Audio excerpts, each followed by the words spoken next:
नमस्कार मित्रों, स्वागत है आपका मेरे इस YouTube चैनल मोहित यादव एजुकेशन पर।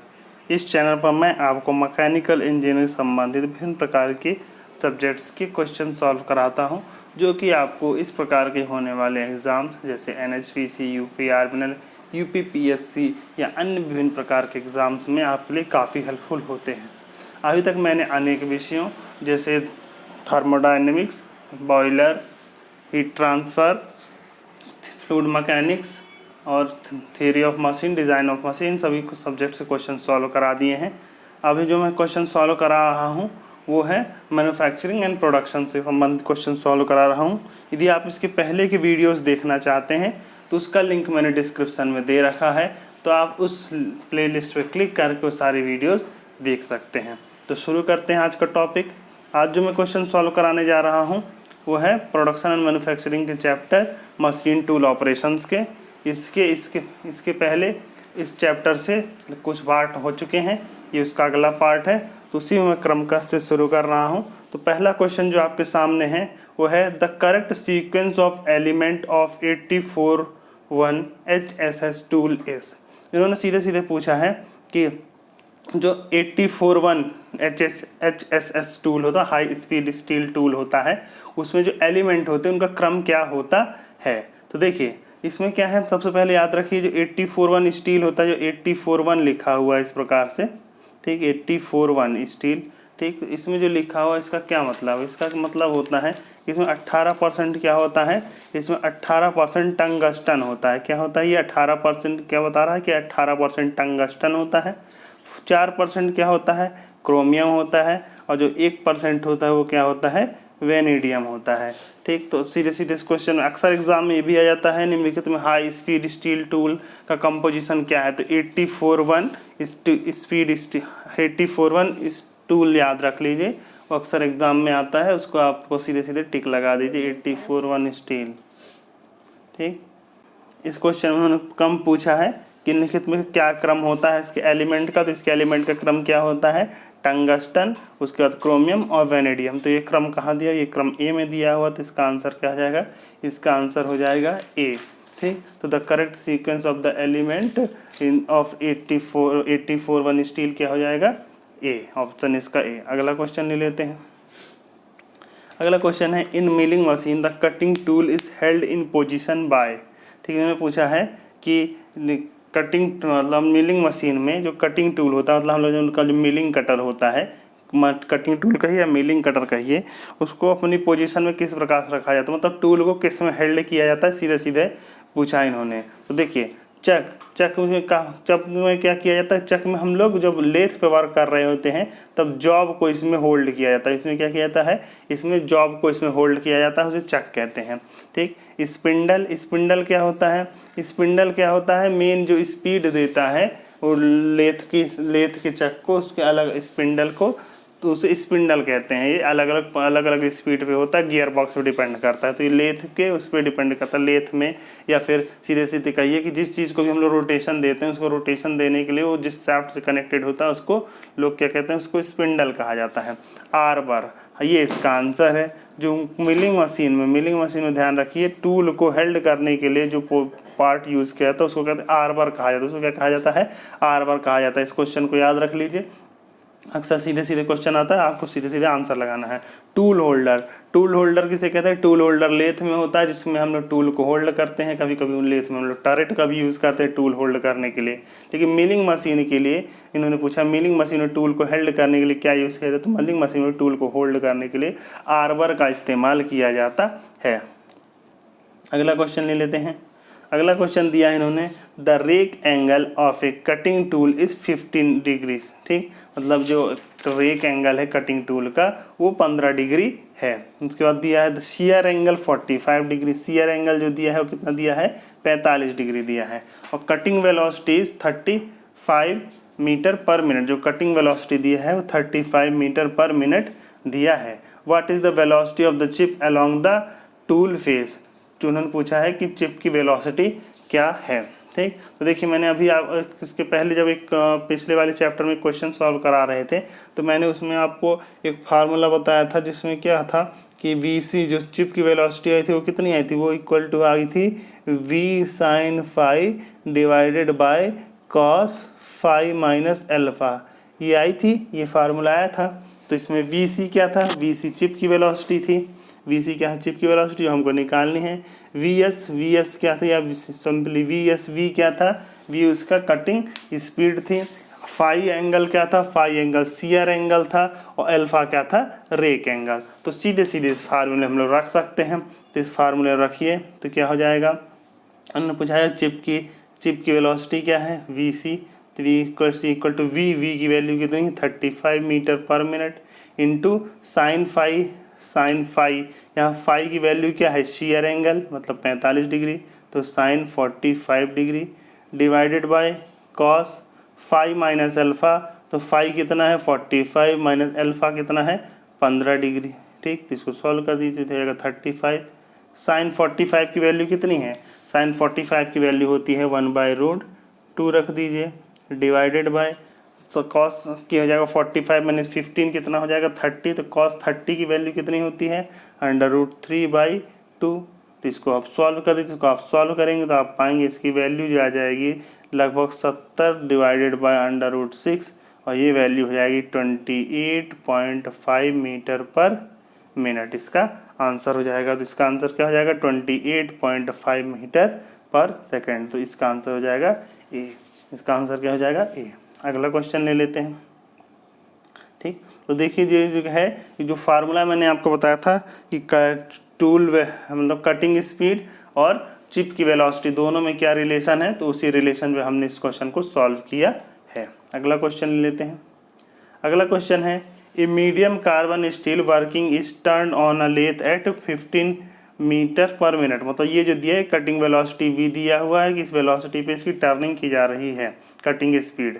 ठीक, और कि दिया है 0.8 mm पर रिवोल्यूशन फीड जो दिया है वो दिया है 0.8 mm पर रिवोल्यूशन फीड दिया हुआ है, और 1.5 mm डेप्थ ऑफ कट दिया है। तो इन्होंने पूछा what is the rate of metal removal. तो देखिए जो मेटल रिमूवल की रेट होती है, rate of the metal removal, ये इक्वल टू होता है cutting speed into feed into depth of cut. ठीक है, इसका फार्मूला होता है तीनों का मल्टीप्लिकेशन, मतलब cutting speed into feed into depth of cut, इन तीनों को मल्टीप्लाई करेंगे तो हमारा क्या आ जाएगा, हम लोग का आ जाएगा मेटल रिमूवल रेट या रेट ऑफ मेटल रिमूवल आ जाएगा। तो सीधे सीधे इस फार्मूले में रख दीजिए। तो इस फार्मूले में रखेंगे तो क्या दिया है, अब कटिंग वेलोसिटी कितना दिया है 50 दिया है, फीड कितना दिया है 0.8 दिया है, और डेप्थ ऑफ कट कितना दिया है 1.5 दिया है। तीनों को मल्टीप्लाई कर दीजिए, तो तीनों को मल्टीप्लाई करेंगे तो कितना आ जाएगा। देखिए अब यहाँ पे आपको कौन सी चीज़ ध्यान रखनी है, आपको जो चीज़ ध्यान रखनी है वो ये ध्यान रखनी है कि इसमें जो कटिंग वेलोसिटी दी है मीटर पर मिनट में दी है। ठीक, और ये रिवॉल्यूशन कितना दी है, ये mm में दिया है, और डेप्थ ऑफ कट भी mm में दिया है, और आंसर भी किस में दिया है, mm में दिया है। तो ये जो मीटर है इसको किस में बदल लेंगे, इसको मीटर को बदल लेंगे mm में बदल लेंगे, तो जाएगा 10⁻³ का इसमें मल्टीप्लाई कर देंगे तो ये mm में कन्वर्ट हो जाएगा। अब इसको सॉल्व करेंगे, तो इसका आंसर आ जाएगा कितना, 2 ठो इसके कट जाएंगे तो हो जाएगा कितना, हो जाएगा आप 15 120, और इसका टोटल मल्टीप्लाई करेंगे तो लगभग इसका आंसर आ जाएगा 60,000 आ जाएगा। इसका आंसर क्या आ जाएगा 60,000। ठीक, mm³ पर मिनट आ जाएगा, आंसर किस में जाएगा mm³ पर मिनट में आ जाएगा। तो इसका आंसर क्या हो जाएगा, इसका आंसर हो जाएगा बी, mm³ पर मिनट। तो इसका आंसर हो जाएगा, आंसर बी हो जाएगा। ठीक, अगला क्वेश्चन ले लेते हैं। तो देखिए सीधे सीधे रेट ऑफ मेटल रिमूवल क्या होता है, cutting speed into feed into depth of cut, तीनों को मल्टीप्लाई करने पे हमारा आंसर आ जाता है। अगला क्वेश्चन ले लेते हैं। अगला क्वेश्चन है, in a plain milling machine the table can be moved. इन्होंने कहा है कि प्लेन मिलिंग मशीन जो होती है उसमें टेबल को किस प्रकार से मूवमेंट, टेबल का मूवमेंट कितना दिया जा सकता है, किस तरह इसके कैसे दिया जा सकता है। उन्होंने कहा लॉन्गिट्यूडनली, वर्टिकली, क्रॉसवाइज। ठीक, तो लॉन्गिट्यूडनली, वर्टिकली, क्रॉसवाइज। तो जो प्लेन मिलिंग मशीन होती है उसमें जो टेबल को हम लोग देखिए, जब मिलिंग मशीन होती है उसमें क्या होता है कि जो इस फीड दिया जाता है, जो भी फीड दिया जाता है वो टेबल के थ्रू दिया जाता है। टेबल मूवमेंट करती है और प्लेन कटर अपने स्थान पर फिक्स रहता है। और डेप्थ ऑफ कट क्या कैसे देते, टेबल को ऊपर कर दिया जाता तो डेप्थ ऑफ कट दे दिया जाता है, और फीड कंटिन्यूसली उसके मोशन से दिया जाता है। और कटिंग स्पीड उन दोनों के बीच में जो स्पिंडल के वेलोसिटी है, मतलब मिलिंग कटर की जो वेलोसिटी प्राप्त होती है उससे होता है। तो देखिए जो प्लेन मिलिंग मशीन होती है उसमें टेबल को किस प्रकार का मूवमेंट दिया जा सकता है, तीनों प्रकार का मूवमेंट दिया जा सकता है। लॉन्गिट्यूडिनली भी दे सकते हैं, क्रॉस वाइज भी दे सकते हैं, वर्टिकली भी दे सकते हैं। ठीक, तो इन तीनों प्रकार का मोशन दे सकते हैं, इसलिए इसका आंसर क्या हो जाएगा, इसका आंसर हो जाएगा ऑल ऑफ दीज हो जाएगा। इसका आंसर क्या हो जाएगा, इसका आंसर हो जाएगा ऑल ऑफ दीज। अगला क्वेश्चन ले लेते हैं। अगला क्वेश्चन इन्हें पूछा है, calculate the machining time for drilling 4 holes in 60 mm diameter latch on a flange from the following data. Flange thickness 30 mm, cutting speed 22 mm, और फीड जो दिया है इन्होंने कितना दिया है 0.2 mm पर रिवॉल्यूशन। ठीक, तो इस तरीके से इसका इन्होंने आंसर पूछा है। तो देखिए इन्होंने कहा है कि एक हम लोग पास लैच है, या कहें कि एक जैसे कोई प्लेट मान लीजिए, ठीक, जो इसमें क्या है हमको 4 होल बनाने हैं, ठीक, जिसका डायमीटर कितना है 60 mm डायमीटर है। ठीक, latch on the flange from following data, flange की थिकनेस कितनी दी है 30 mm दी है। ठीक, कटिंग स्पीड कितनी दी है, कटिंग स्पीड दिया है 22 RPM, ठीक, metre per minute cutting speed दिया हुआ है। ठीक, और फीड दिया हुआ है 0.2 mm, ठीक दिया है। तो देखिए पहले सीधे सीधे समझिए कि आपको कितने 4 होल्स करने हैं, और क्या है फ्लेंज की थिकनेस कितने दी है 30 mm दिया हुआ है। ठीक, तो 30 mm अगर दिया है तो एक होल को करने में के लिए हमको कितनी लेंथ चलनी पड़ेगी, एक होल को चलने के लिए हमको कितनी लेंथ चलनी पड़ेगी, हमको चलनी पड़ेगी 30 mm की लेंथ चलनी पड़ेगी ड्रिल को। ठीक, और इसी प्रकार 4 होल करने के लिए हमको कितना चलना पड़ेगा, हमको 4 मतलब 4 टाइम्स इसका चलना पड़ेगा, इंटू 4 टाइम इसको चलना पड़ेगा। ठीक, तो देखिए टोटल लेंथ है। सबसे पहले देखिए हमने आपको बताया था एक जब ड्रिलिंग का होल कर रहे थे उसमें टाइम का फार्मूला क्या होता है, टाइम का फार्मूला बताया था कि जब ड्रिलिंग में लगने वाला टाइम क्या बताया था, होता है length divided by feed into RPM, इससे बताया था। देखिए इसमें जो लेंथ मिलेगी, लेंथ कितनी हो जाएगी, एक होल को करने में कितना लेंथ चलना पड़ा है वो 30 mm। ठीक, और इसी प्रकार 4 होल को चलने में कितना टाइम चलना पड़ेगा 30 × 4, तो कितना हो जाएगा 30 × 4, इतनी लेंथ हमको चलनी पड़ेगी। ठीक, ये हो गई टोटल लेंथ। अब इसको डिवाइड कर दें, इसको डिवाइड किससे करना है, फीड से। तो फीड कितना है, फीड इन्होंने 0.2 mm दे रखा है, अब डिवाइडेड बाय n RPM।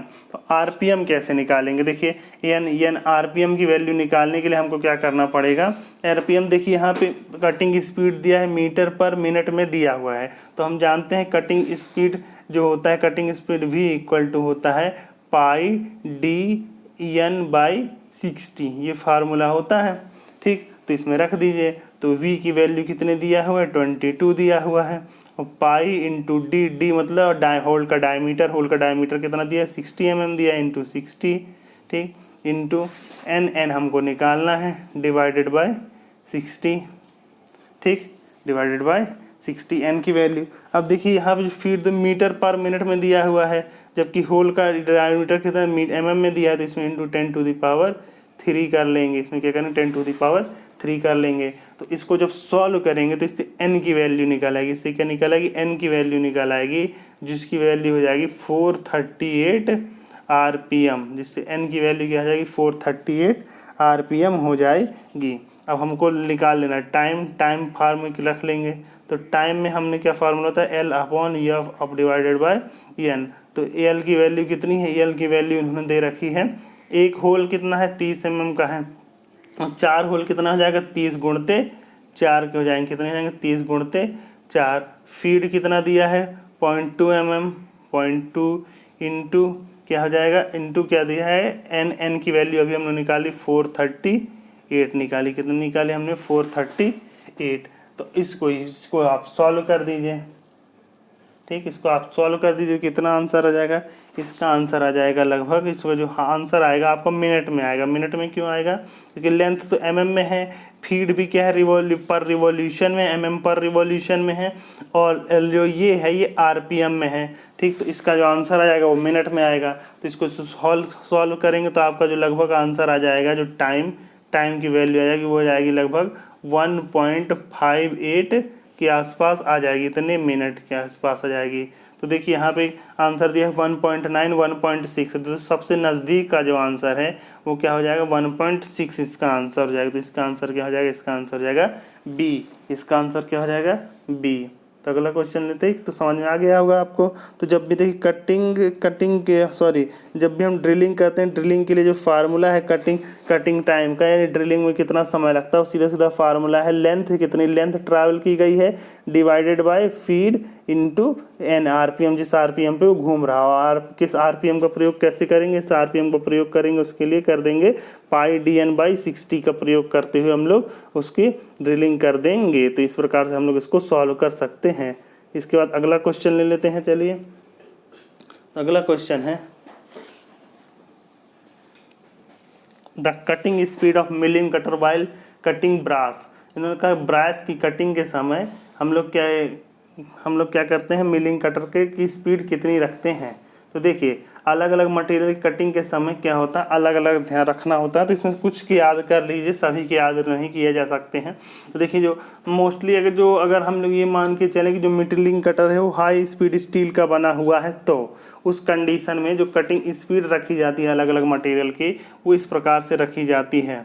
अगर मटेरियल जो है वो किसका बना हुआ है, मटेरियल अगर ब्रास का बना हुआ है, क्या कहते हैं, अगर मटेरियल किसका बना हुआ ब्रास का है, तो हम लोग जो हाई स्पीड स्टील का मिलिंग कटर बना हुआ उस कंडीशन जो स्पीड रखेंगे वो कितना रखेंगे 45 से लेकर के 60 mm पर मिनट के आसपास रखते हैं।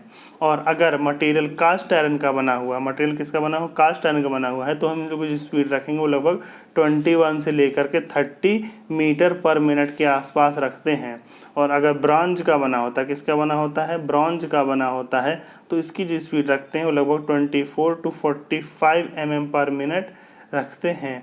और अगर यही एल्यूमिनियम का बना होता है, ये जो मटेरियल बना होता है एल्यूमिनियम का बना होता, तब हम लोग जो उसकी कटिंग स्पीड रखते हैं वो लगभग 150 से लगभग 300 मीटर पर मिनट के आसपास हम लोग इसकी स्पीड रख सकते थे।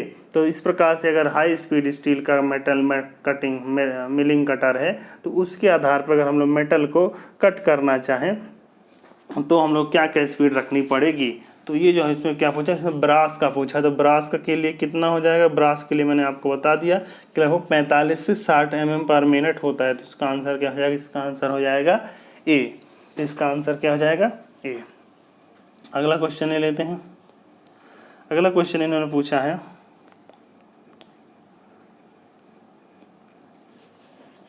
अगला question, consider the following statement in respect of grinding. Grinding के विषय में लिखित क्वेश्चंस पर हमको विचार करना है। ठीक, तो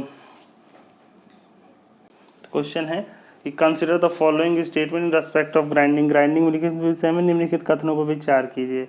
ठीक, फिर इन्होंने कहा है सबसे पहला कथन है, और फिर चूज क्या करना है, which of this statement are correct, कौन कौन सी स्टेटमेंट करेक्ट है, सही है। तो सबसे पहला दिया है the pitch of the grit cutting edges is larger than the pitch of the milling cutter.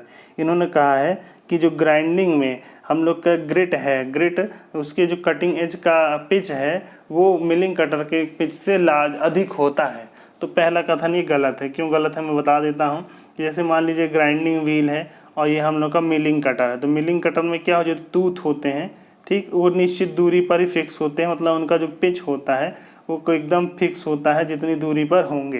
ठीक, तो ये इनकी जो पिच होती है लगभग जितने तीत होते हैं उसी सरकमफ्रेंस के उसी एरिया के हिसाब से हम लोग बांट के इसका सरकमफ्रेंशियल पिच बता सकते हैं।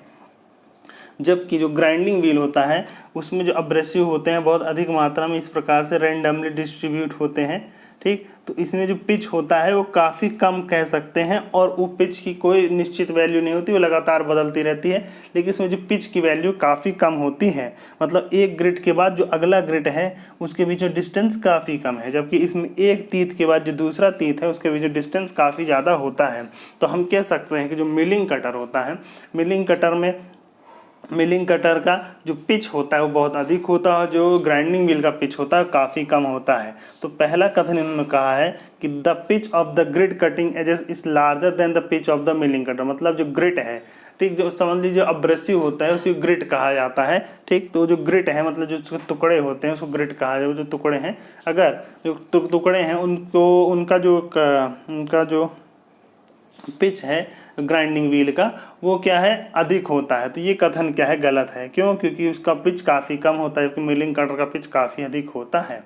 दूसरा दिया है the cutting edges of grids have a random geometry. ये कथन सही है। इन्होंने कहा जो ग्रिड यूज़ होते हैं ग्राइंडिंग व्हील में उनकी ज्योमेट्री रैंडम होती है।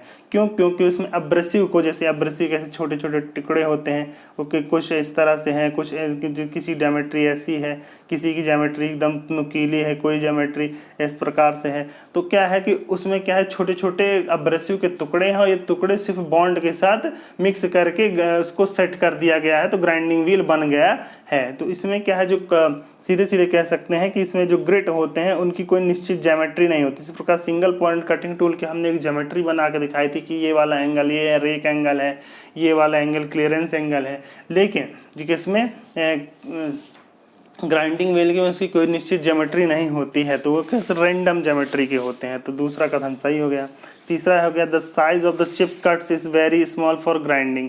ग्राइंडिंग में हम लोग जो चिप्स का होते हैं वो काफ़ी छोटे होते हैं, तो ये कथन सही है। The size of the chips cuts is very small for grinding. Grinding में जो चिप्स होते हैं वो काफ़ी छोटे छोटे होते हैं, जबकि मिलिंग के समय क्या है, चिप्स काफ़ी बड़े बड़े होते हैं, ठीक। या फिर किसी लेथ के समय भी चिप्स पर्याप्त मात्रा में बड़े होते हैं, ठीक, क्योंकि कंटिन्यूअस चिप्स बनता है या फिर अगर क्या कहते हैं डिसकंटिन्यूअस चिप भी बनता है तब भी उसका साइज़ बहुत अधिक होता है। और जो इसमें प्राप्त होता है ग्राइंडिंग के समय को जो चिप्स बनते हैं वो काफ़ी स्मॉल, लगभग पाउडर फॉर्म में ही आ जाते हैं। आप लोगों ने देखा होगा जब ग्राइंडिंग व्हील से किसी चीज़ कट किया जाता है या किसी ग्राइंडिंग व्हील से किसी चीज़ की ग्राइंडिंग की जाती है, जो चिप्स बनते हैं एकदम पाउडर फॉर्म में लगभग बन जाते हैं। तो उसके चिप्स क्या होते हैं, बहुत छोटे होते हैं। तो इसका आंसर क्या हो जाएगा, 2 और 3। तो 2 और 3 कहाँ है, 2 और 3 बी में। तो इसका आंसर क्या हो जाएगा, इसका आंसर हो जाएगा बी। अगला क्वेश्चन ले लेते हैं। विच one of the following is single point cutting tool. निम्नलिखित में से कौन सा tool single point cutting tool है। इन्होंने क्वेश्चन पूछा निम्नलिखित में से कौन सा क्या है, सिंगल पॉइंट कटिंग टूल है। तो देखिए दिया है hacksaw blade, milling cutter, grinding wheel and parting tool. देखिए इन्होंने सबसे पहले पूछा हेक्सा ब्लेड, तो क्या hacksaw blade single point cutting tool है, नहीं। हेक्सा ब्लेड देखिए अगर आप देखें तो इस प्रकार से ढेर सारे इसमें पॉइंट्स होते हैं और हम लोग सब एक पहले ये एक एक करके सारे टूथ क्या है काम आते हैं। तो ये सिंगल पॉइंट कटिंग टूल नहीं है। हाँ, ये लेकिन सिंगल एज कटिंग टूल है कि इसकी एज क्या होती है, एक ही एज होती है, उसी सिंगल एज से पूरा कट करते हैं। तो ये क्या है, ये hacksaw single edge cutting tool है, सिंगल पॉइंट कटिंग टूल नहीं है। तो ये पहला क्या है, हेक्सा इसका आंसर नहीं होगा। दूसरा क्या है, मिलिंग कटर। देखिए मिलिंग कटर भी सिंगल पॉइंट कटिंग टूल नहीं है, क्योंकि देखें अगर आप देखें तो इसमें इस प्रकार से ढेर सारे अगर टूथ होते हैं नंबर एक, तो ये लगातार काटते हैं, साथ में इन टूथ की क्या होती है, एक थिकनेस भी होती है। इस प्रकार से इसकी एक लेंथ होती है, इस लेंथ पे तो ये एक लाइन के क्रॉस काटते हैं। जब भी इनकी कटिंग हो रही है तो ये single point cutting, single line cutting tool होते हैं। एक टाइम पे एक लाइन पूरा वर्क कर रही होती है। और अगर वही मिलिंग कटर हेलिकल हो जाता है तब वो तो उसका जो कटिंग टूल है वो क्या कहते हैं, उसमें हेलिक्स हो जाता है, कटिंग एज हो जाती है हेलिक्स, ठीक। तो ये भी इसका आंसर नहीं होगा। तीसरा दिया ग्राइंडिंग व्हील, तो ग्राइंडिंग व्हील भी सिंगल पॉइंट कटिंग टूल नहीं है। क्यों नहीं है, क्योंकि इसमें ढेर सारे ग्रेड्स होते हैं और ढेर सारे एब्रेसिव एक साथ वर्क कर रहे हैं। तो किसी एक सिंगल पॉइंट पे वर्क ना कर करके ढेर सारे मल्टी पॉइंट कटिंग टूल के as a multi point cutting tool work करता है। चौथा दिया पार्टिंग टूल, तो पार्टिंग टूल ही आंसर है। जो हम लोग का सिंगल पॉइंट कटिंग टूल होता है वो लेथ में जब हम लोग को पार्टिंग करते हैं, जैसे ये है एक ये है, इस मतलब ये जो कोई जॉब है इसको हम लोग चक में फंसाया और इसको यहाँ से काट के अलग करना होता, तो हम लोग सिंगल पॉइंट कटिंग टूल का प्रयोग करके इसको काट के अलग करते। तो जहाँ जो पार्टिंग टूल होता है वो सिंगल पॉइंट कटिंग टूल ही होता है। तो इसलिए इसका आंसर क्या हो जाएगा, इसका आंसर हो जाएगा डी। इसका आंसर क्या हो जाएगा, डी। अगला क्वेश्चन ले लेते हैं। अगला क्वेश्चन है which of the following value of index n is associated with carbide tools when Taylor's life equation Vt⁴n equal to constant is applied. इन्होंने कहा कि जब हम लोग, देखिए सबसे पहले तो आप ये फार्मूला याद कर लीजिए कि टेलर्स टूल लाइफ इक्वेशन क्या होता है, Vt⁴n इक्वल टू कॉन्स्टेंट। ये बहुत ही इंपॉर्टेंट है, एग्जाम में इस पर छोटे छोटे क्वेश्चन बना के दे दिए जाते हैं। तो सबसे पहले देखिए Vt⁴n इक्वल टू कॉन्स्टेंट, ये है टेलर्स टूल लाइफ इक्वेशन। इसमें V क्या है, V इसमें कटिंग वेलोसिटी है, V क्या है, कटिंग वेलोसिटी है, ठीक।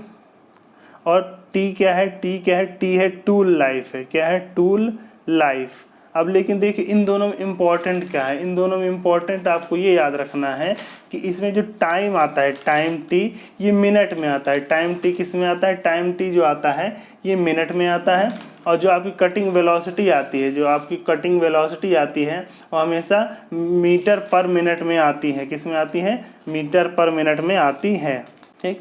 तो ये दोनों चीज़ें आपको याद रखनी है, ताकि जब भी इस सवाल को सॉल्व करेंगे तो आप इसमें देखिए जो कटिंग वेलोसिटी v की वैल्यू रखेंगे, v की वैल्यू हमेशा मीटर पर मिनट में रखेंगे, और t जो रखेंगे हमेशा टाइम में क्या करेंगे, टाइम को किस में रखेंगे, मिनट में रखेंगे, तभी इस कांस्टेंट की वैल्यू सही होती है, ठीक। क्योंकि एग्जाम में कभी कभी कांस्टेंट की वैल्यू दिया है और उसके हिसाब से आपको सवाल सॉल्व करना है, तो ये चीज़ आपको बहुत ही महत्वपूर्ण या बहुत अच्छी तरीके से याद रखनी चाहिए, ठीक। अगर यदि उसमें कांस्टेंट की वैल्यू नहीं दी है और सिर्फ हमको इस दोनों तरफ के वैल्यूज को कंपोनेंट को कंपेयर करके देना है, तब हम लोग कटिंग वेलोसिटी की वैल्यू mm पर मिनट में भी ले सकते हैं। लेकिन मोस्ट एक्यूरेटली हमेशा सही सॉल्व हो, इसलिए आप हमेशा ध्यान रखिए कि इसमें जो कटिंग वेलोसिटी की जो वैल्यू रहेगी वो मीटर पर मिनट में ही ली जाएगी, ठीक। तो ये आपको याद रखना है। अब देखिए जो n की वैल्यू होती है, जो आपके n की वैल्यू होती है, ये किस पर डिपेंड करती है, ये डिपेंड करती है आपके वर्क पीस क्या है, जो आपका वर्क पीस का मटेरियल है वो क्या है,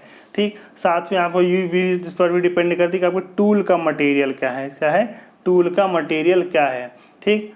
तो आपको ये दोनों चीज़ें याद रखनी है। और साथ में ये भी याद रखना है कि जो n डिपेंड करता है कूलेंट पे भी डिपेंड करता है, मतलब आप कटिंग के समय कौन सा कूलेंट यूज़ कर रहे हैं। तो इन सब चीज़ों को ध्यान में रखते हुए आपको सवाल को सॉल्व करना होता है। तो आप देखिए अलग अलग समय पे अलग अलग क्वेश्चन दिए हैं। देखिए अलग अलग जो हम लोग बैच का अलग अलग टूल मटेरियल यूज़ करते हैं, उसके लिए जो n की वैल्यू होती है अलग अलग होती है, ठीक। तो देखिए अगर हम लोग HSS की बात करें, हाई स्पीड स्टील की बात करें, तो इसमें जो कटिंग टूल मटेरियल की वैल्यू होती है ये लगभग कटिंग टूल मटेरियल के n की जो वैल्यू होती है ये लगभग होती है 0.08 से लेकर के 0.2 तक होती है। अगर हम लोग कास्ट एलॉय की बात करें तो अगर हम लोग दूसरा मटेरियल कास्ट एलॉय, अगर कास्ट एलॉय का ऐसा टूल मटेरियल यूज़ कर रहे हैं, किसी भी कास्टिंग एलॉय, मतलब ऐसा एलॉय जिसकी कास्टिंग की गई है, तो उसके लिए जो टूल मटेरियल में उसमें n की जो वैल्यू होती है वो लगभग 0.1 से लेकर 0.15 तक होती है। और अगर हम लोग कार्बाइड टूल्स यूज़ कर रहे हैं, कौन से टूल यूज़ कर रहे हैं, कार्बाइड टूल यूज़ कर रहे हैं, तो उसमें जो हम लोग n की वैल्यू होती है वो लगभग 0.2 से लेकर के 0.5 तक होती है। और अगर हम लोग सिरेमिक्स की बात करें, हम लोग जो टूल मटेरियल सिरेमिक यूज़ कर रहे हैं, तो इसमें जो n की वैल्यू होती है ये 0.5 से लेकर के 0.7 तक होती है। तो इस प्रकार हम लोग कह सकते हैं कि अलग अलग टूल मटेरियल के लिए जो n की वैल्यू है अलग अलग होती है। तो ये जो क्वेश्चन पूछा है इसमें इन्होंने पूछा है कि निम्नलिखित में से टेलर्स लाइफ इक्वेशन में कार्बाइड टूल्स के लिए n की वैल्यू क्या होती है। Which of the following value of index, इसे क्या कहते हैं, इंडेक्स, ये n है इसको इंडेक्स, इसकी वैल्यू क्या होगी। तो मैंने आपको बताया कार्बाइड टूल के लिए जो इंडेक्स की वैल्यू होती है कितनी होती है, 0.2 से लेकर के 0.5 तक होती है। तो इसमें जो बेस्ट आंसर है, जो सबसे इसके नज़दीक है वो कौन सा है, बी है, जो क्या है, बी है। 0.2 से लेकर 0.4, यद्यपि होता क्या है 0.2 से लेकर 0.5 तक हो सकता है, लेकिन जो बेस्ट आंसर इसके सबसे नज़दीक है वही इसका आंसर हो जाएगा। तो इसका आंसर क्या हो जाएगा, बी। अगला क्वेश्चन ले लेते हैं। अगला क्वेश्चन है गैंग मिलिंग ईसा। गैंग मिलिंग क्या है, देखिए मैंने आपको बताया था गैंग मिलिंग क्या होता है। गैंग मिलिंग होता है जब ढेर सारे कटर एक साथ किसी वर्क पीस पे वर्क कर रहे हो तो इसे क्या कहते हैं, गैंग मिलिंग कहा जाता है। गैंग मतलब क्या होता है, समूह होता है, ठीक। तो समूह को क्या कहा जाता है, गैंग कहा जाता है, ठीक। तो गैंग मिलिंग क्या होता है? गैंग मिलिंग मतलब होता है जब एक साथ ढेर सारे मिलिंग कटर वर्क कर रहे होते हैं। तो milling process for generating hexagonal surface, उन्होंने पूछा गैंग मिलिंग क्या है। सबसे पहले दिया है milling process for generating hexagonal surface. Hexagonal surface को की मिलिंग करने को गैंग मिलिंग कहते हैं? नहीं। Sir process of cutting gears, cutting gear की कटिंग करने को क्या गैंग मिलिंग कहते हैं? नहीं। प्रोसेस इन विच 2 और मोर कटर्स आर यूज्ड साइमल्टेनियसली, तो ये सही है कि एक साथ 2 या 2 से अधिक कटर एक साथ काम करते हैं तब उसे क्या कहा जाता है? गैंग मिलिंग कहा जाता है। उसे क्या कहा जाता है? गैंग मिलिंग कहा जाता है। चौथा क्या दिया है? Milling operation is combined with turning. Milling operation को टर्निंग के साथ कंबाइंड कर दिया, तो ये भी नहीं, आंसर नहीं है। तो हमारा आंसर क्या है? हमारा आंसर है सी, प्रोसेस इन विच 2 और मोर कटर्स आर यूज्ड साइमल्टेनियसली। एक साथ 2 या 2 से अधिक कटर एक साथ काम करते हैं तो उसे क्या कहा जाता है? उसे गैंग मिलिंग कहा जाता है। उसे क्या कहा जाता है? उसे गैंग मिलिंग कहा जाता है। अगला क्वेश्चन ले लेते हैं। अगला क्वेश्चन है horning process gives surface finish off what order. जो हॉर्निंग प्रोसेस होता है उसमें हमको जो सरफेस फिनिश प्राप्त होता है वो किस स्तर का प्राप्त होता है? तो देखिए सबसे पहले आप देखिए क्या है, इन्होंने दिया है 4 आंसर दिए हैं। 4 आंसर कौन कौन से दिए हैं कि ये दिया है वो 10 माइक्रोमीटर CLA। तो सबसे पहले देखिए CLA का मतलब समझ लीजिए। CLA का फुल फॉर्म होता है, ठीक, सेंटर लाइन एवरेज। क्या होता है? CLA का फुल फॉर्म होता है सेंटर लाइन एवरेज। क्या होता है? रफनेस नापने के अब अलग अलग मतलब तरीके होते हैं, तो उसमें एक तरीके CLA भी होता है जिसे सेंटर लाइन एवरेज कहा जाता है। देखिए सुपर फिनिशिंग ऑपरेशन के द्वारा हमको जो अलग अलग क्या कहते हैं, अलग अलग प्रोसेस में अलग अलग प्रकार की फिनिशिंग प्राप्त होती है। तो जो हॉर्निंग प्रोसेस होता है उसमें जो हमको फिनिशिंग का लेवल प्राप्त होता है वो लगभग 0.01 माइक्रोमीटर के आसपास प्राप्त होता है। क्या होता है? 0.01 माइक्रोमीटर के आसपास प्राप्त होता है। तो हमारा जो हॉर्निंग प्रोसेस इन्होंने पूछा है, तो उन्होंने पूछा है हॉर्निंग प्रोसेस क्या है? तो हॉर्निंग प्रोसेस में जो हम लोग को सरफेस फिनिश प्राप्त होता है वो लगभग 0.01 माइक्रोमीटर तक सेंटर लाइन एवरेज के आसपास प्राप्त होता है। तो इसका आंसर क्या हो जाएगा? इसका आंसर हो जाएगा 0.01 माइक्रोमीटर CLA। बाकी जो वैल्यू भी दी रखी है जिसमें बस आपको यही याद रखना है कि माइक्रोमीटर 0.01 माइक्रोमीटर CLA के आसपास का हमको फिनिशिंग प्राप्त होता है। अगला क्वेश्चन लेते हैं। अगला क्वेश्चन दिया है for increasing the material removal rate in the turning without any constrain what is the right sequence to adjust the cutting parameter. ठीक, तो इन्होंने कहा इस क्वेश्चन पूछ क्या रहा है? इन क्वेश्चन में पूछा, देखिए मैंने आपको बताया था कि जो मेटल रिमूवल रेट होता है वो क्या होता है? वो होता है feed into depth of cut into cutting speed. तो अगर हम तीनों में से जो हम लोग का टोटल जो मेटल रिमूवल रेट है, मेटल रिमूवल रेट को हम लोग AMR से दर्शाएं तो ये क्या होता है? Feed into depth of cut into cutting velocity.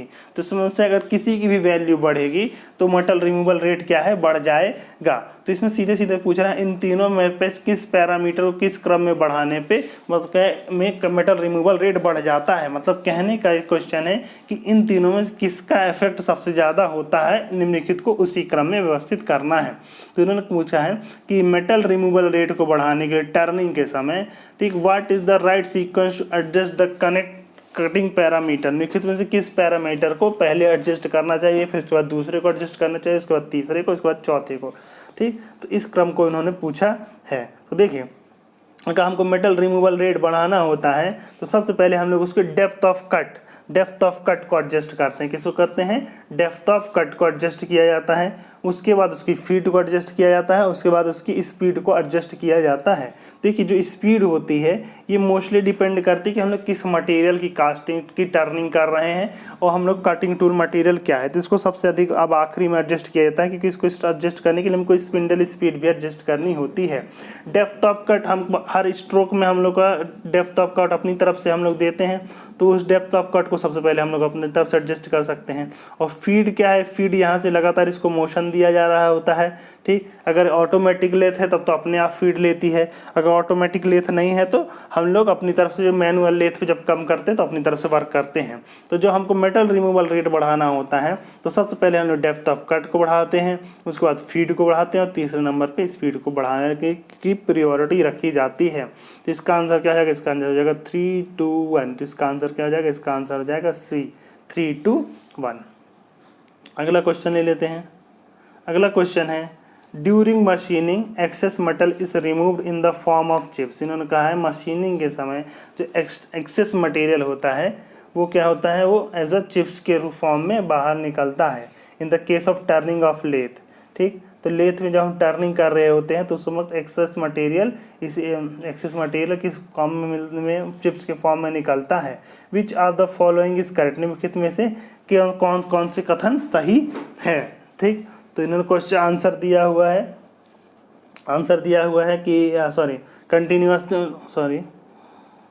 दिया है कि जब हम लोग machine during machining excess material removed in the form of chip as in the case of turning के समय क्या है कि जब हम लोग टर्निंग करते हैं तो चिप्स है, मतलब जो उसका मेटल है वो चिप्स के फॉर्म में रिमूव होता है। तो इन्होंने कहा कंटिन्यूअस रिबन लाइक चिप, मतलब कंटिन्यूसली रिबन लाइक चिप, मतलब इस तरह से लगातार इस प्रकार चिप्स फॉर्म होते हैं व्हेन टर्निंग। हम लोग किस कंडीशन में continuously ribbon like chips produce होते हैं, मतलब सीधा इन्होंने क्वेश्चन पूछा है कि हमको कंटिन्यूअस चिप्स कब कब प्राप्त होते हैं। ठीक, तो इसके हम लोग कब कब कंटिन्यूअस चिप्स प्राप्त होती है, यही इन्होंने क्वेश्चन पूछा है। ठीक, इन्होंने पहले दिया at an higher cutting speed.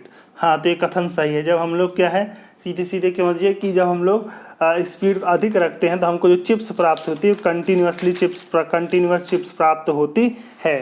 ठीक, दूसरा दिया at a lower cutting speed हमको डिसकंटिन्यूअस चिप्स प्राप्त होती है, कंटिन्यूअस चिप्स प्राप्त नहीं होती है। ये ब्रिटिल मटेरियल में नहीं, डक्टाइल मटेरियल में हमको कंटिन्यूअस चिप्स प्राप्त होती है। तो देखिए आपको जो चीज़ें याद रखनी है वो ये याद रखनी है कि जब मटेरियल डक्टाइल होता है तब हमको कंटिन्यूअस चिप प्राप्त होती हैं, और जब ब्रिटिल होता है तो डिसकंटिन्यूअस चिप्स प्राप्त होती हैं।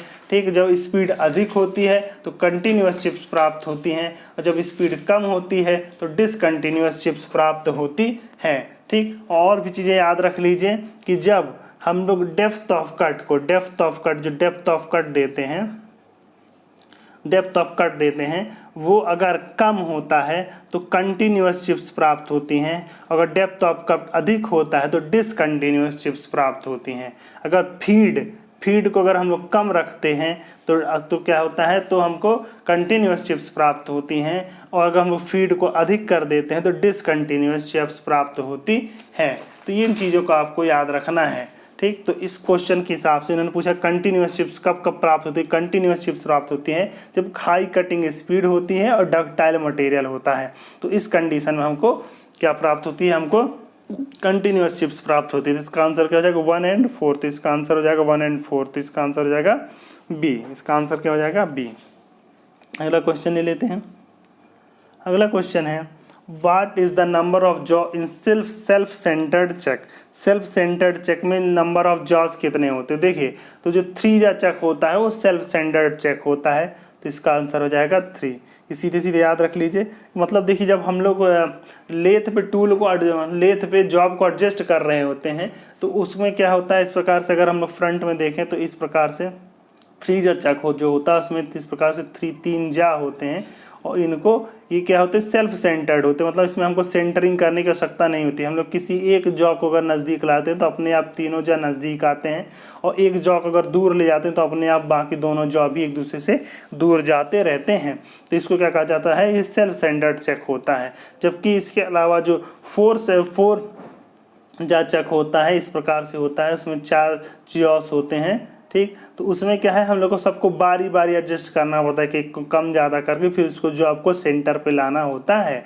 तो देखिए, जो 3 जा चेक होता है वही सेल्फ सेंटर्ड चेक होता है, बाकी जो जितने प्रकार के चेक होते हैं कोई भी सेल्फ सेंटर्ड चेक नहीं होता है। तो इसका आंसर क्या हो जाएगा, इसका आंसर हो जाएगा 3। इनके what is the number of jaws in self centred chuck. तो सेल्फ सेंटर्ड चेक में कितने जॉस होते हैं, 3 जॉ होते हैं। कितने जॉ होते हैं, 3 जॉ होते हैं।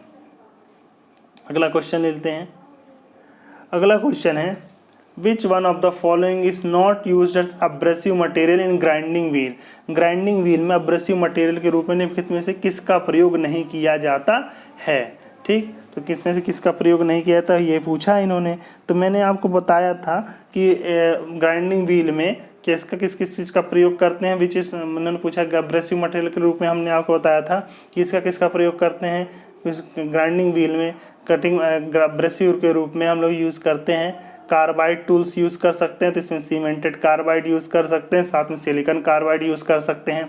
एल्यूमिनियम का यूज़ कर सकते हैं, एल्यूमिनियम ऑक्साइड का यूज़ किया जाता है। इसके अलावा CBN क्यूबिक बोरॉन नाइट्राइड का प्रयोग किया जा सकता है। इसके अलावा कभी कभी डायमंड का भी ऐसा एब्रेसिव मटेरियल हम लोग यूज़ करते हैं। तो ये जो आंसर क्वेश्चन पूछा है इन्होंने कि निम्नलिखित में से किस which of the following is not used as the abrasive material in grinding mill, grinding mill में निम्नलिखित में से किसका प्रयोग एब्रेसिव के रूप में नहीं किया जाता है। तो ये क्वेश्चन इन्होंने पूछा है। तो एल्यूमिनियम ऑक्साइड का किया जाता है, सिलिकॉन कार्बाइड का किया जाता है, क्यूबिक बोरॉन नाइट्राइड किया जाता है, मैग्नीज ऑक्साइड का नहीं किया जाता है। कि मैग्नीज ऑक्साइड क्यों नहीं किया जाता? क्योंकि मैग्नीज ऑक्साइड जो होता है वो काफ़ी सॉफ्ट मटेरियल होता है। ठीक, सोडियम ऑक्साइड भी काफ़ी सॉफ्ट मटेरियल होता है, तो इन सब का प्रयोग हम लोग नहीं कर सकते हैं, क्योंकि सोडियम मैग्नीशियम नर्म धातुएं होती है, तो इनके ऑक्साइड भी नर्म होते हैं, इसीलिए इनका प्रयोग हम लोग क्या कर सकते हैं, ऐसा कटिंग टूल एब्रेसिव मटेरियल इनका यूज़ नहीं कर सकते हैं। तो इसका आंसर क्या हो जाएगा? इसमें पूछा है कौन सा ऐसा एब्रेसिव मटेरियल यूज़ नहीं किया जा सकता, नहीं कौन सा नहीं किया जा सकता? डी, हम लोग डी का ऐसा यूज़ नहीं कर सकते हैं। ठीक, तो इसके अलावा आप देखते हो गया, इसका आंसर हो गया, इसका क्या हो गया, ये आंसर हो गया, इसका आंसर हो गया डी। इसका कौन सा आंसर हो गया? इसका आंसर हो गया डी। अब अगर अगला इन्होंने पूछा है the following tool signature is applied is specified for a single point cutting tool in American system. इन्होंने कहा है अमेरिकन सिस्टम में एक सिंगल पॉइंट कटिंग टूल को निम्नलिखित प्रकार से स्पेसिफाई किया गया है। तो what does the angle 12 represent? इसमें जो एंगल 12 है ये किस चीज़ को रिप्रेजेंट करता है? तो सबसे पहले देखिए, आप ये देखिए कि अमेरिकन स्टैंडर्ड सिस्टम जो होता है ASA सिस्टम कहा जाता है, उसमें टूल सिग्नेचर या फिर टूल को स्पेसिफाई करने के लिए किस प्रकार से स्पेसिफाई किया जाता है। तो देखिए इसमें कितने टर्म होते हैं, इसमें देखिए 7 टर्म होते हैं। कितने टर्म होते हैं? 7 टर्म होते हैं। देखिए 3, 3, 6 और 7 टर्म होते हैं। ये सातों टर्म किस किस चीज़ को बतला रहे होते हैं मैं आपको क्रम से बतला देता हूँ। तो इसमें जो सबसे पहला टर्म होता है, ये आपको बतला रहा होता है कि ये बैक रेक एंगल है। क्या बतला रहा होता है? ये बैक रेक एंगल है। ठीक, मतलब ASA सिस्टम में टूल सिग्नेचर, इसको क्या कहा जाता है? टूल सिग्नेचर कहा जाता है, टूल को स्पेसिफिकेशन कहा जाता है। तो इसमें सबसे पहला वर्ड होता है वो क्या बतलाता है? ये बैक रेक एंगल को बतला रहा होता है। उसके बाद जो दूसरा एंगल जो होता है ये बतला रहा होता है आपका साइड रेक एंगल। किस चीज़ को बता रहा होता है? ये दूसरा आपका साइड रेक एंगल को बता रहा होता है। दूसरा किस चीज़ को बता रहा था? साइड रेक एंगल को बता रहा होता है। फिर जो तीसरा होता है, तीसरा जो एंगल बता रहा होता है, ये बता रहा होता है आपका एंड रिलीफ एंगल। क्या बता रहा होता है? एंड रिलीफ एंगल को बता रहा होता है। एंड रिलीफ एंगल को बता रहा होता है। जो चौथा टर्म होता है, चौथा टर्म जो इसमें है, ये क्या बता रहा होता है? ये बता रहा होता है आपका साइड रिलीफ एंगल। क्या बता रहा होता है? साइड रिलीफ एंगल को बता रहा होता है। ठीक, फिर जो अगला टर्म होता है ये बताता है एंड कटिंग एज एंगल। क्या बताता है? ये एंड कटिंग एज एंगल को बताता है। किसको बताता है? एंड कटिंग एज एंगल को बताता है। ठीक, फिर उसके बाद जो अगला एंगल होता है वो क्या बताता है? वो साइड कटिंग एज एंगल को बता रहा होता है। किस चीज़ को बताता है? साइड कटिंग एज एंगल को बताता है। और जो सबसे आखिरी में होता है ये किसको बताता है? ये नोस रेडियस को बताता है। किसको बताता है? नोस रेडियस को। क्या बताता है? नोस रेडियस को।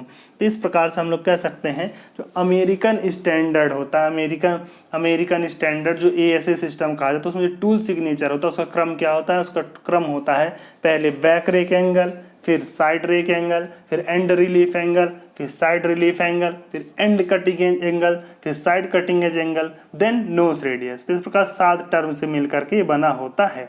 तो इसमें से अगर आपसे पूछा जाए कि नोस रेडियस कितनी होगी टूल की, तो इस टूल की नोस रेडियस कितनी हो जाएगी? 3 हो जाएगी। अब फिर या फिर इनसे कोई भी पूछ सकता है कि इसमें बैक रेक एंगल कितना होगा, तो बैक रेक एंगल कितना होगा? बैक रेक एंगल इसका 10 हो जाएगा। ठीक, तो इस प्रकार से हम लोग इस क्वेश्चन को सॉल्व कर सकते हैं। तो इसमें इन्होंने क्या पूछा? इसमें इन्होंने पूछा कि ये जो 12 है ये किस चीज़ को बता रहा है।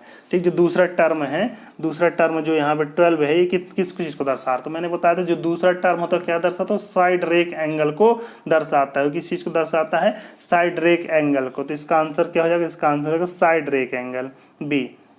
अगर यही साइड, तो अब देखिए बाकी देख लेते हैं। तो side cutting edge angle, side cutting edge angle कौन सा होगा? साइड कटिंग एज एंगल 20 होगा, साइड कटिंग एज एंगल 20 होगा। बैक रेक एंगल कितना होगा? बैक रेक एंगल 10 हो जाएगा। साइड क्लियरेंस एंगल कितना होगा? साइड क्लियरेंस एंगल कितना हो जाएगा? Side clearance angle, side relief angle एक ही चीज़ होता है। तो ये कितना हो जाएगा? ये हो जाएगा हम लोग का 6 कितना हो जाएगा? 6। तो इस प्रकार से हम लोग एक दिए गए टूल सिग्नेचर का प्रयोग करके हम लोग सारे एंगल्स जान सकते हैं, या ठीक तो या फिर सारे एंगल दिया हो तो उससे हम लोग टूल सिग्नेचर निकाल सकते हैं। ये हो गया इसका आंसर। ठीक फ्रेंड्स, तो इस वीडियोस के लिए इतना ही। फिर मिलूंगा मैं आपको नए प्रश्नों के साथ, तब तक बने रहिए हमारे साथ। अगर आपको ये वीडियो अच्छा लगा हो तो इसे लाइक करें, अपने फ्रेंड्स के साथ शेयर करें, और अगर अभी तक आपने मेरे चैनल को सब्सक्राइब नहीं किया तो सब्सक्राइब जरूर कर लें और बेल आइकन को भी प्रेस कर दें ताकि सारे नोटिफिकेशन आपको समय से मिलते रहें। मैंने अपने इसी लिंक के डिस्क्रिप्शन में आपको जो क्वेश्चन आज कराए हैं उसका PDF का लिंक भी दे रखा है। साथ में मैंने जो फ्लूइड मैकेनिक्स पढ़ाया है उसका लिंक भी आपको डिस्क्रिप्शन में मिल जाएगा। साथ में अगर आप चाहें तो हमारा टेलीग्राम चैनल भी ज्वाइन कर सकते हैं, तो उसका लिंक भी आपको डिस्क्रिप्शन में मिल जाएगा। साथ में ही एक क्वेश्चन बैंक का भी लिंक आपको डिस्क्रिप्शन में मिल जाएगा, जिससे आप कई एग्जाम्स के क्वेश्चंस को देख सकते हैं। तो बने रहिए हमारे साथ, अपनी तैयारी जारी रखिए। किसी प्रकार का डाउट हो या कोई क्वेश्चन पूछना आपको तो कमेंट बॉक्स में पूछ सकते हैं। साथ में आप हमको टेलीग्राम पर भी मैसेज कर सकते हैं, तो मैं आपके सारे सवालों का जवाब दूंगा। तो बने रहिए हमारे साथ, तो तैयारी करते रहिए, क्योंकि कोई भी लक्ष्य बड़ा नहीं, हारा वही जो लड़ा नहीं। धन्यवाद।